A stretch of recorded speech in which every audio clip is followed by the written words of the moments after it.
Ms. Heard's counsel argued that Ms. Heard did not write the title of the online version of the op-ed, which stated, "I spoke up against sexual violence and faced our culture's wrath.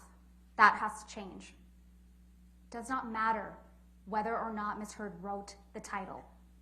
You will recall from the court's instructions this morning that what matters is whether Ms. Heard republished the defamatory language.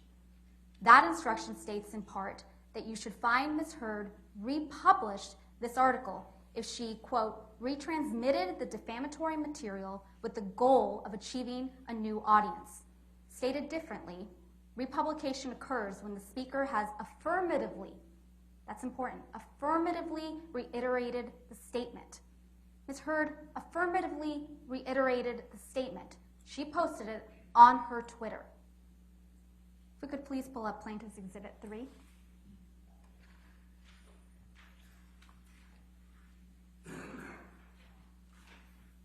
This is the tweet Ms. Heard sent. She retweeted the Washington Post tweet to a new audience, her own Twitter followers.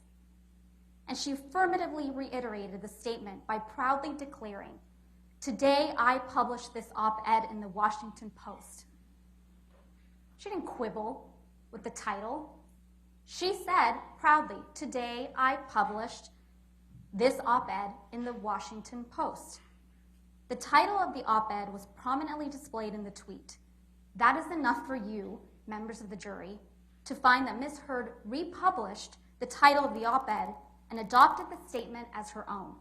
She can and should be held liable and responsible for that statement. Ms. Heard tries to make something out of the fact that Mr. Waldman reported her to law enforcement in Los Angeles for perjury after her allegations of abuse were made against Mr. Depp. But I'll submit to you that all this proves is that Mr. Waldman believes Ms. Heard has committed perjury. Mr. Ronborn argued that the lack of supporting evidence for Ms. Heard's allegations of horrendous, constant abuse is somehow not something to be considered, that it is shameful for you to consider the fact that she didn't document all the terrible injuries that she claims to have suffered. That is a twisted argument. First, you know, because you have seen and listened to Ms. Heard in action, that Ms. Heard is a woman who's documenting things throughout their relationship. And it is instructive that the things she chose to document had nothing to do with violence. She documented Mr. Depp sleeping. She documented lines of cocaine, featuring prominently Mr. Depp's loan-out company or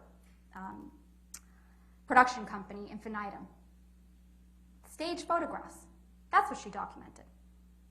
Mr. Rottenborn's entire argument assumes that Mr. Depp, a man, should be disbelieved because despite the fact that Ms. Heard can't support her accusations with actual evidence. What we have put to you, the jury, is not that because Ms. Heard didn't take enough pictures or tell people about abuse that it didn't happen. What we have put to you is that given how brutal and constant the abuse Ms. Heard claims, she would have had serious injuries. That's a fact. She would have had serious injuries that would have been observable in the pictures we looked at and by the witnesses we heard from, and would have required medical attention. That's it. Ms. Heard testifies to injuries that multiple people didn't see. What you have in the end is Ms. Heard's word. Do you trust it? We are not here because Ms. Heard told the world Mr. Depp was verbally abusive. This is not about the words used by Mr. Depp. We are here because Ms. Heard told the world that Mr. Depp was physically and sexually abusive. That's what Ms. Heard was saying in the op-ed. On May 27th, exactly 6 years ago today, 2016, Ms. Heard walked into court with a mark on her face to tell the world that her husband was abusive. She renewed that falsehood in her op-ed, describing herself as a public figure representing domestic abuse. And she published the op-ed, including the title, claiming that she spoke up against sexual violence. Everyone knew who she was talking about when she used those words. She was alleging physical and sexual abuse.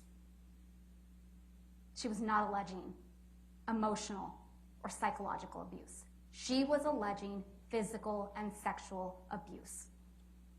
Ms. Heard cannot run away from her own allegations now. You have all heard the evidence of what she alleged against Mr. Depp in 2016, and you have all heard her incredibly dramatic, over-the-top story of physical and sexual abuse. That story was a defamatory lie. Ms. Heard tried to argue that you only need to find that Mr. Depp might have touched Ms. Heard once in order to find in her favor, because that makes her a victim of abuse. But common sense should tell you that you can't pick and choose Ms. Heard's allegations. You saw her on the stand. We all did. She gave the performance of her life, telling you story after story of abuse. And not just any abuse, but extravagant, over-the-top allegations of abuse that would be truly brutal, horrific, if true. You either believe all of it, or you believe none of it. Either she's telling the truth, including in her most extreme allegations, or she's lying. Either she was raped by a bottle, or she's the sort of person who would get on the stand in this courtroom and lie to you and the world about being raped. And if she would lie about that, what wouldn't she lie about? You can't find that Mr. Depp hit her once. Either he hit her countless times, or you can't believe a single word that comes out of her mouth. And what is the actual meaning of Ms. Heard's op-ed? That's an important question. It's not that Mr. Depp said a nasty word to her once.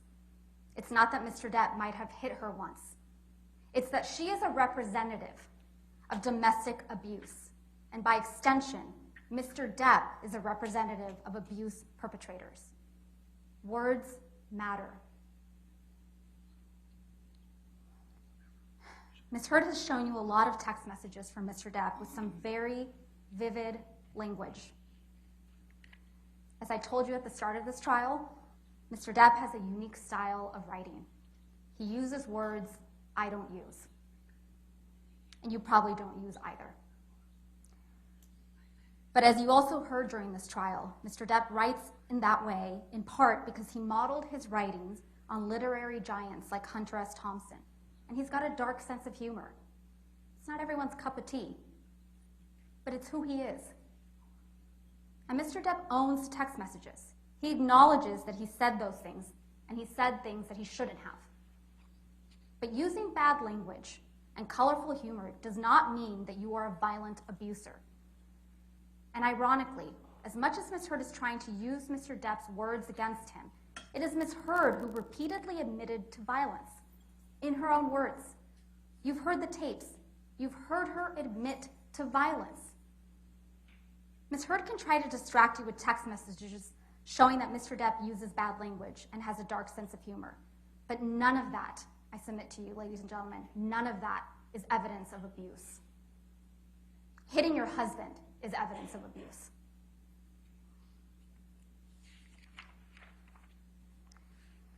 Mr. Ronborn talked about the burden of proof. Let's talk about that for a minute. Mr. Depp only has to show that it is more likely than not, that the statements in the op-ed are false, that it is more likely than not that they have a defamatory implication, that it is more likely than not that Ms. Heard designed and intended the statements to refer to Mr. Depp. And the evidence on these points is clear. Ms. Heard made these allegations 6 years ago today, May 27th, 2016. She went out of her way to make them public, tipping off TMZ. When she published the op-ed, she was reminding everyone in Hollywood and the world of her abuse claims. And those claims are a lie. Consider what the true purpose of the article. Mr. Ronborn said it was to promote legislative reforms. But what was it actually? The evidence shows it was to promote Ms. Heard. It was timed to be released at the same time as Aquaman on December 21st, 2018. And it was timed to coincide with her announcement of her ambassadorship at the ACLU for women's rights. That's not a coincidence. It was designed that way. That was not a statement about legislative reforms. This was about burnishing Ms. Heard's reputation at the expense of Mr. Depp's. It was about Ms. Heard continuing to portray herself as a heroic survivor of abuse. And on the question of actual malice, that just means whether or not Ms. Heard knew the allegations were false. Ms. Heard knows perfectly well that she wasn't abused. She has direct knowledge of that. She was in that relationship. So actual malice is easily established. You may have noticed that no one showed up for Ms. Heard in this courtroom other than her sister.